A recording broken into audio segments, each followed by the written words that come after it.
त्या सगळ्यांना मी वंदन करतो, नमस्कार करतो. ओम नमो नारायणाय. इथे ज्या जमलेल्या माय माऊल्या आहेत, भजने असतील,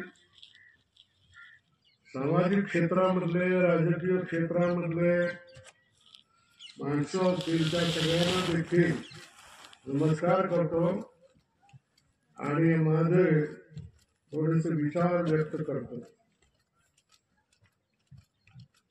मला तुम्ही मोठ्या मानाने या ठिकाणी बोलवलेला आहात, पण मी कोणी मोठा माणूस नाहीये. मी कोणी कीर्तनकार प्रवचनकार नाहीये. मी संतही नाहीये, महंतही नाही. ही सगळी महंत मंडळी आहेत. आमच्याकडे शिकलेला शिष्य कृष्णानंद देखील महंत बनणार आहे, पण आम्ही स्वतः कुठल्याही संतांचे महंत नाही की महामंडलेश्वर पण नाही, काहीच नाहीये. पण लोक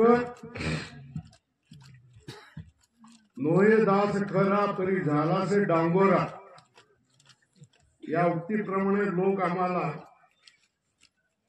उगाच मोठे पण देतात. या ठिकाणी आपली लायकी आणि योग्यता काय आहे हे आपलं आपणाला माहित असतं. त्यामुळे तुम्ही सगळ्यांनी जो काय मान मला दिलेला आहे, इतक्या योग्यतेचा मी नाही, एवढंच माझं सांगणं आहे. मला बोलताही येत नाही, प्रवचनही करता येत नाही, कीर्तन तर नाही. ऋषिकेशला जाऊन आत्मोद्धारासाठी म्हणजे स्वतःच्या मुक्तीसाठी आम्ही गुरुजवळ बसून वेदांताचं ज्ञान घेतलं. कुठल्याही युनिव्हर्सिटीच्या परीक्षा दिल्या नाहीत. केवळ आणि केवळ वेदांताचं श्रवण मनन आणि निधिध्यासन केलं आणि ज्ञानेश्वर महाराजांच्या आदेशाप्रमाणे परमार्थ सिद्धी चौथी घेऊन या आपल्या हाती, रिगाला भक्तिपंथी जगात देतू. स्वतःच्या मुक्तीसाठी प्रयत्न करावा, स्वतःच्या मुक्तीसाठी ज्ञान प्राप्त करावं,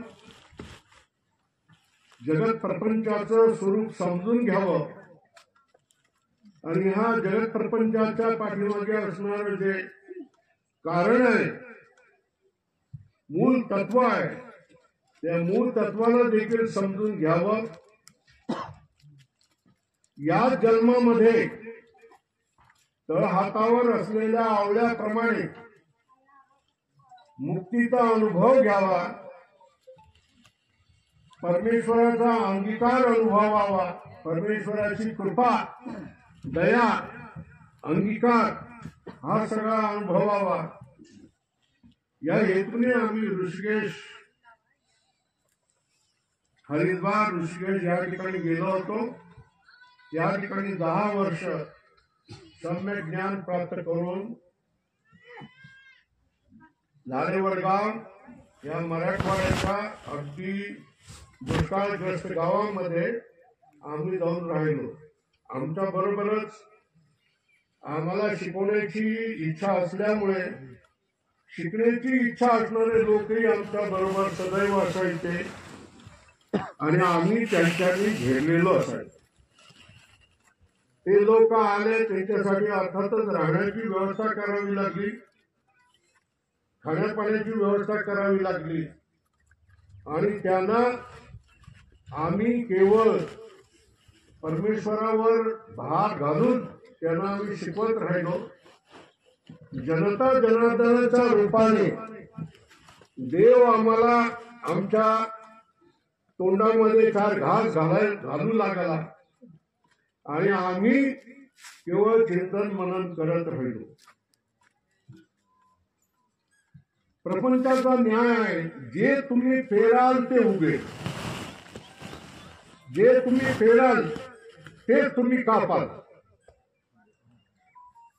जर तुम्ही काटे पेरले तर तुमच्या वाट्याला काटे आल्याशिवाय राहणार नाही, आणि जर गहू तुम्ही पेरले तर तुमच्या वाट्याला गहू आल्याशिवाय राहणार नाही.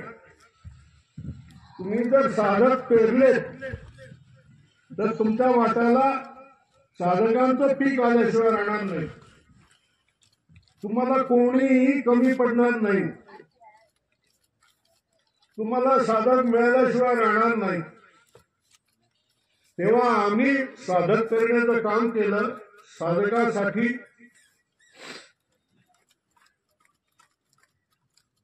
आळंदीमध्ये आपण शिकलेले असाल, थोडे दिवस राहिलेले सुद्धा असाल, तर त्या ठिकाणी जो न्याय आहे की विद्यार्थ्याला फी नाही आणि शिक्षकाला पगार नाही, या पद्धतीने आम्ही साधकाचं सांभाळ, संरक्षण आणि पोषण करत ज्ञानदानाचं काम केलं.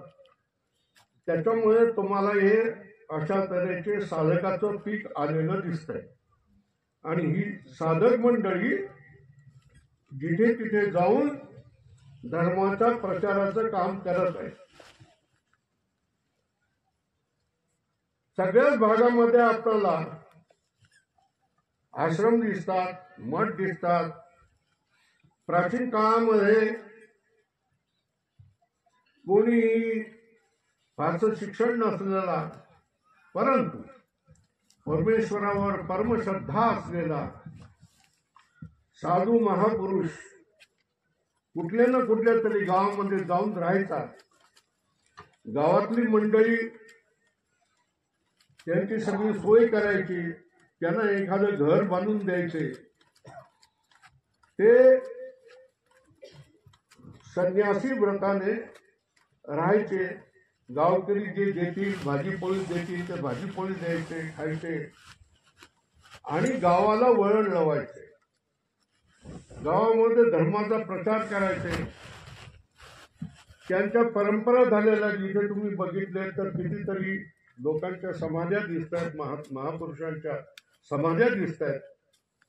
परंपरेने त्यांनी गावाला सांभाळलं, परंपरेने त्यांनी गावाचं रक्षण केलं, धर्माचं रक्षण केलं. मुसलमानांच्या आक्रमणापासून हिंदू धर्माचं रक्षण केलेलं आहे. आणि या साधू महंतांची काय अपेक्षा असायची? फक्त 2 वेळाचं जेवण, वर्षातून 2-4 कपडे आणि राहण्यापुरते एक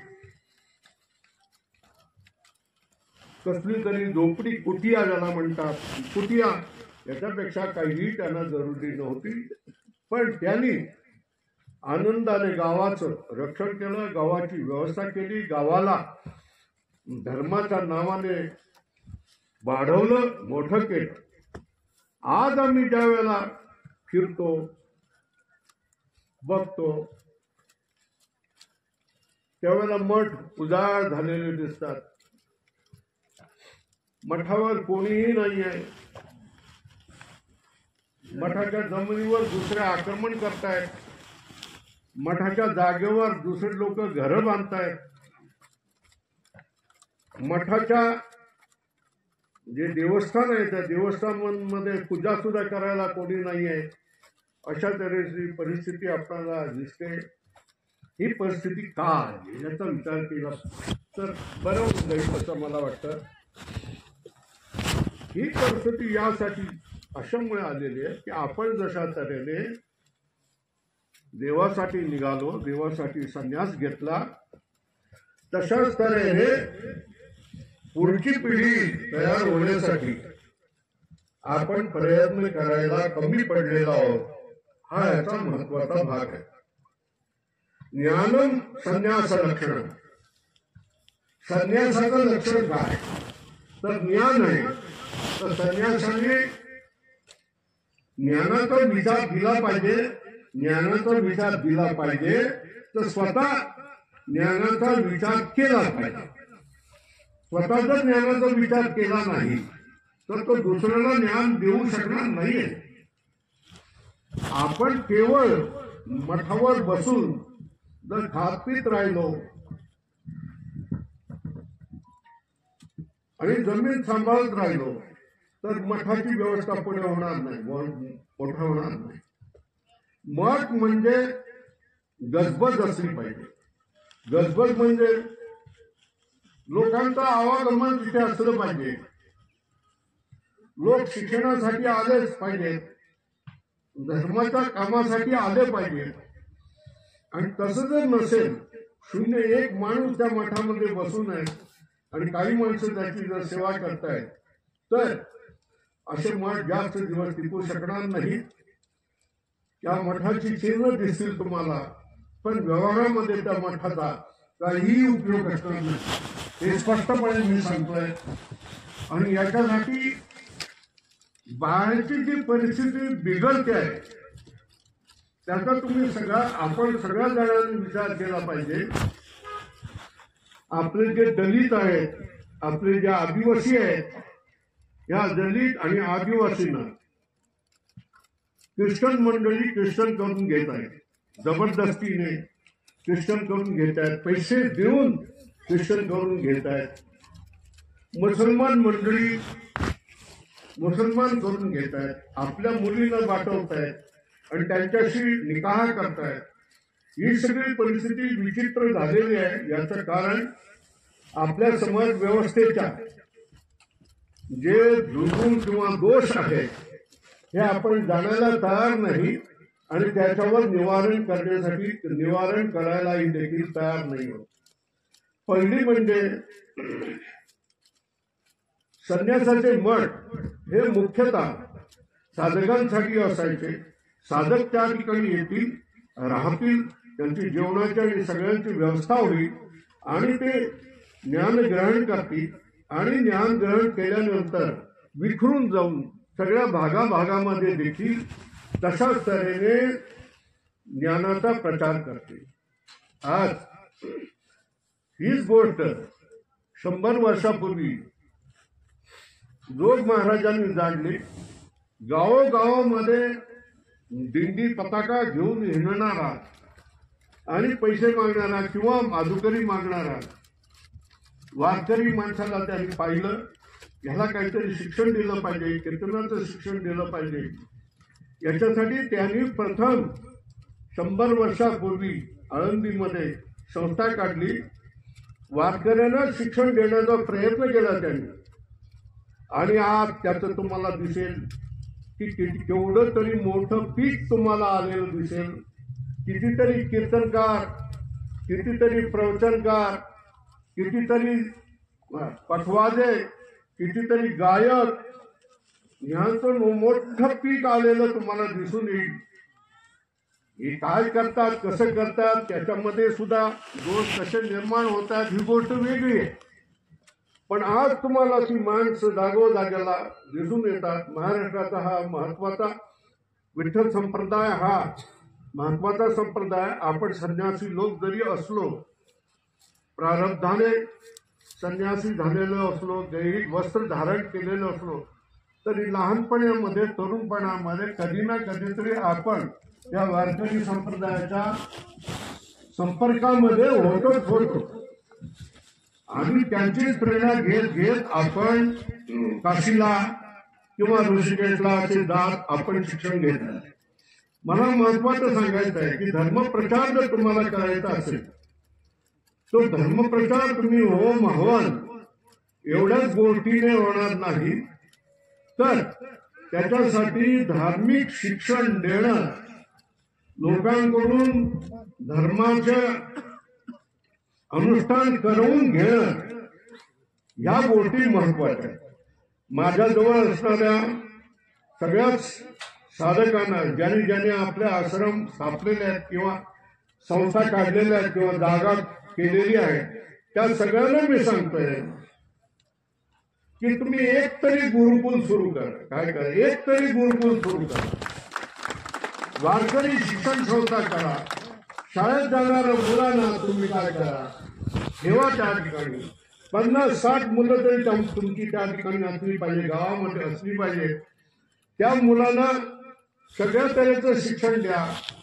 धर्माचं शिक्षण, भगवद्गीता, हरिपाठ, भजन या सगळ्यांचं शिक्षण द्या, मृदुंगाचं शिक्षण द्या. आणि हे तुम्ही शिक्षण कीर्तनाचं, प्रवचनाचं शिक्षण द्या. अशा तऱ्हेनं आपले मठ हे जागतिक उदाहरण पाहिजे. कशाचे? आपल्या मठामध्ये काही नाही काहीतरी शिक्षणाचे क्रियाकलाप सुरू झालं पाहिजे. आता तुम्ही म्हणाल तुम्ही काय करणार आहे? मी तुम्हाला आपल्याला सगळ्यांना सांगतोय की मी एकट्याने संकल्प केलेला आहे की कमीत कमी 10 वारकरी शिक्षण संस्था सुरू केल्याशिवाय मी मानणार नाही. आजच 5 वारकरी शिक्षण संस्था मी सुरू केलेल्या आहेत. मी संन्यासी असलो तरी वारकरी शिक्षण संस्था सुरू करण्यामध्ये मला काही वाईट वाटत नाही, दुःखही वाटत नाही. मी कोणाला फरका समजत नाही. मी या मातीत रुळलो, मी या मातीमधून मला पोषण मिळालंय. मातीचा जो धर्म आहे तो मी पाळतोय. या ठिकाणी वारकरी संस्था जागोजागी असतात, पण त्याच्यामध्ये दुर्गुण आलेले आहे. वारकरी शिक्षण संस्था ही आता धंदा झालेला आहे, व्यवसाय झालेला आहे. आणि म्हणूनच मी सांगितलेलं आहे की 10 शिक्षण संस्था तुम्ही असं करा की विद्यार्थ्याला 1 पैसा सुद्धा द्यावा लागणार नाही आणि शिक्षकाला 1 रुपया सुद्धा पगार द्यावा लागणार नाही. तुमचं सगळं प्रवचन कीर्तन करण्यापेक्षा मुलांना शिक्षण देण्यामध्ये तुम्ही तुमचं जीवन पूर्ण करा असं सांगितलंय. आणि 5 संस्था झालेल्या आहेत, अजून 5 संस्था देखील पुढे होतील. माझं आपण सगळ्यांना, श्रेष्ठ महानुभावांना, संतांना, महाराजांना सगळ्यांना सांगणं आहे की प्रत्येक मठाला लागलेल्या जमिनी असतात. 50 acre, 10 acre, 100 acre, 20 acre, 25 acre तरी जमिनी असतात. याच्यामध्ये तुम्ही एक शिक्षण संस्था काढा, वारकरी शिक्षण संस्था काढा. याच्यामधल्या गरीब मुलांना कुठलाही जातीभेद न ठेवता, अगदी आदिवासी असला, दलितामधला असला तरी सगळ्या जणांना ज्या ठिकाणी प्रेमभावाने ठेवा. भिक्षा नसेल तर माधुकरी तुम्ही मागून घ्या. प्रत्येक घराकडून रोज 2-4 भाकऱ्या तुम्हाला या माता मौल्या देणार नाहीत का? देतील, देऊन घ्या. आणि त्या मुलांना पोचा, फुकट त्याला शिक्षण द्या. बघा तुम्हाला कधीही माणसं 1, 5, 6, 7, 8 वर्षामध्ये तुम्हाला माणसं कमी पडणार नाही. किती पक्वाने तुमचे निर्माण होतील, किती गायक तुमचे निर्माण होतील, किती प्रवचनकार तुमचे निर्माण होतील. आता 100 1000 एखादा माणूस संन्यास घ्यायला तयार होणार तर त्याच्यासाठी तुम्हाला 100,000 माणसं, आपण सुद्धा हजारांमधली किंवा लाखोमधला एखादाच माणूस आहोत. तुम्ही काय, आम्ही काय, एका संन्यास घ्यायला कोणी तयार होत नाही. शिकवलेल्या साधकामध्ये सुद्धा माणसं जाऊन काय करतात, लग्न करून बसत असतात. तेव्हा ती त्यांची उर्मी असते, समाज जाणार असतो. पण तरीही संन्यस्त होऊन धर्माचं कार्य करणाऱ्या लोक निर्माण होत असतात. त्यांना तुम्ही शिक्षण दिलं, त्यांना तुम्ही प्रेरणा दिली, त्यांना तुम्ही अशा जागेवर ठेवलं, त्यांची तुम्ही सेवा चाकरी केली, त्यांना तुम्ही संरक्षण दिलं, त्यांच्या कार्याला तुम्ही पोषण केलं, कार्याचं समर्थन केलं, तर तुमचं देखील काय, तुमची देखील समृद्धी झाल्याशिवाय राहणार नाही. पहा, आपल्या जीवनामध्ये धर्माने सांगितलंय, देवाने सांगितल्याप्रमाणे मनुष्याच्या आयुष्याचं प्रयोजन हे परमेश्वराला प्राप्त करणं हेच आहे. याच्याशिवाय दुसरं काही नाही. याच्याशिवाय दुसरं कोणतंही प्रयोजन असू शकत नाही. जी प्रयोजनं आपण ठरवलेली असतात आपल्या आयुष्यामध्ये, मुलाला नोकरी लावणं, धंदा मोठा करणं, घर बांधणं, ही सगळी येणारी जाणारी असतात आणि दुःख देणारीच असतात. परमेश्वराचं दर्शन होणं, परमेश्वराचा साक्षात्कार होणं आणि या आपल्या जगासमोर जो सगळा दृश्य प्रपंच आहे, ह्या प्रपंचाचं स्वरूप देखील आपल्याला कळणं, हे जर कळलं तर आपण शांत होतो आपल्या सगळ्या खंती नष्ट होतात, आपल्या सगळ्या चिंता नष्ट होतात. भूतकाळामध्ये झालेल्या गोष्टीचे आपल्याला स्मरण होत नाही, भविष्याची आपल्याला चिंता नसते. मरणाचं भय देखील आपल्याला असू शकत नाही. हे मी स्वतःच्या माझ्या अनुभवाने मी तुम्हाला सांगू शकतो. देवाची पूर्ण कृपा आपल्यावर झालेली आहे. देवाने आपला अंगीकार केलेला आहे. देवाने आपल्यावर दया आणि कृपा केलेली आहे. सगळ्यात मोठा महालाभ आपल्याला प्राप्त झालेला आहे. अशा तऱ्हेचा अनुभव या जीवनामध्ये तुम्हाला येऊ शकतोय. भवसागराचं संकट, आपण भवसागरामध्ये डुबू याची भीती त्याला राहत नाही. मरण आपल्याला ग्रासून घेईल याची त्याला भीती वाटत नाही. जशा तऱ्हेने दिवा तेल विझल्यानंतर आपोआप भिजून जातो, तशा तऱ्हेने पंचमहाभूताची हे जे शरीर आहे, या शरीराचं प्रारब्ध संपल्यानंतर हे पंचमहाभूताचं शरीर पंचमहाभूतामध्ये जाणार असतं आणि त्या जीवाचं काय होणार असतं, निर्माण होणार असतं. तो जीव पूर्णपणे त्या परमात्म्यामध्ये मिळणार असतो. पण हे करण्यासाठी दुसरी कुठलीही गोष्ट आवश्यक नसते, तर तत्वज्ञान ही गोष्ट आवश्यक असते. आणि ज्ञान हे आपल्याला कोण देतील?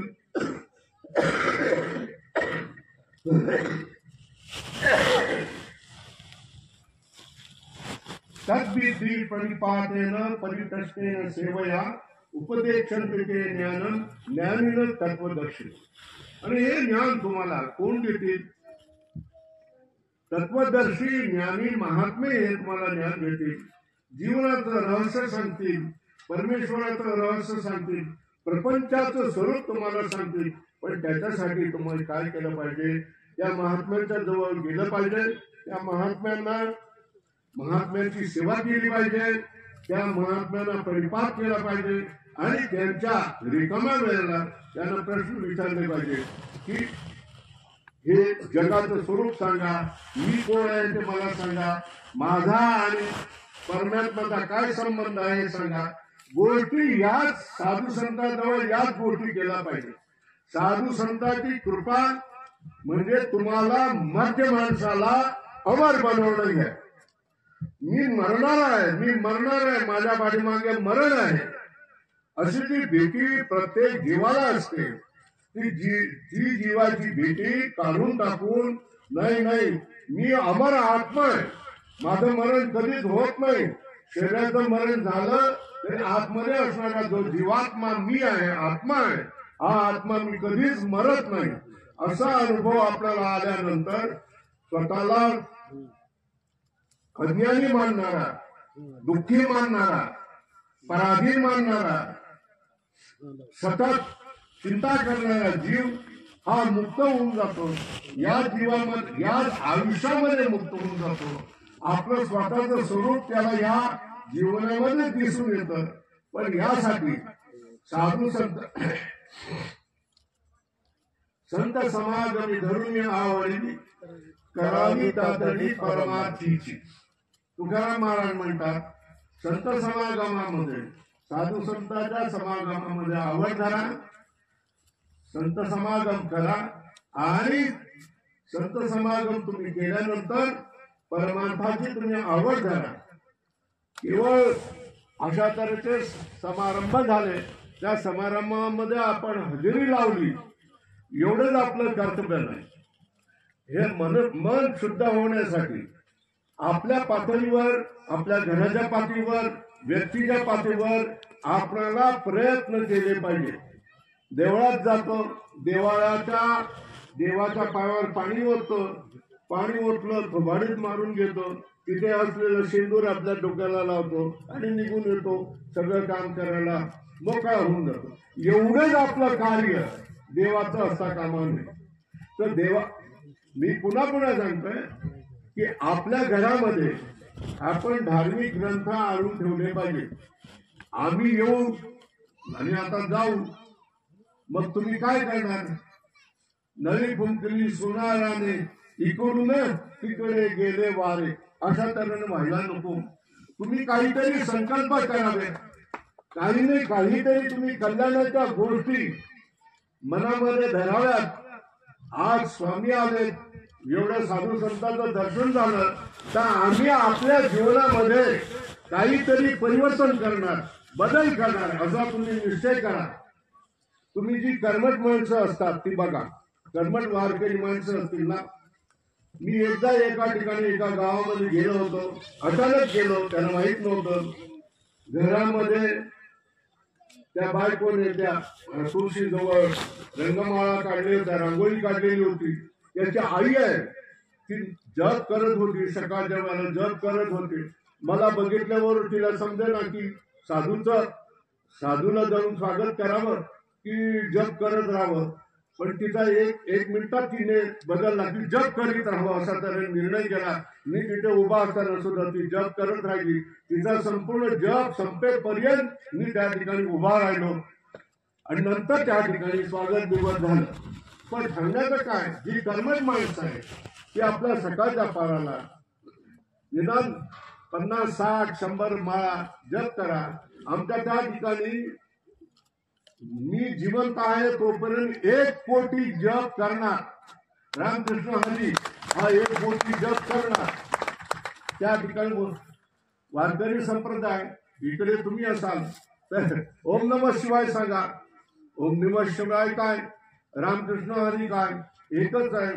पांडुरंग धरा, शिव म्हणा, राम शिवा, ह्याच्यामध्ये द्वैत नाही, परमेश्वराच्या गोष्टी आहेत.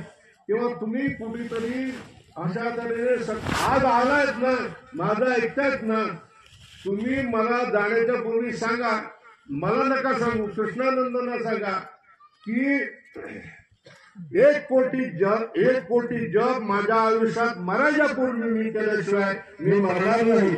अशा तऱ्हेने तुम्ही संकल्प करा. तुमच्या घरामध्ये चांगले ग्रंथ आणून ठेवा. ही गाथा आणायची झाली तर 250 रुपये लागतात. ज्ञानेश्वरी आणायची झाली तर 250 रुपये लागतात. 50-60 रुपयामध्ये ज्ञानेश्वरी येते, 50-60 रुपयामध्ये भगवद्गीता येते. हे 4 ग्रंथ तुमच्या घरामध्ये, प्रत्येकाच्या घरामध्ये एका मखरामध्ये आणून ठेवा. त्याची पूजा जरी केली आणि ज्या वेळेला जमेल त्यावेळेला तुम्ही वाचलं तर तुमचं कल्याण झाल्याशिवाय राहणार नाही.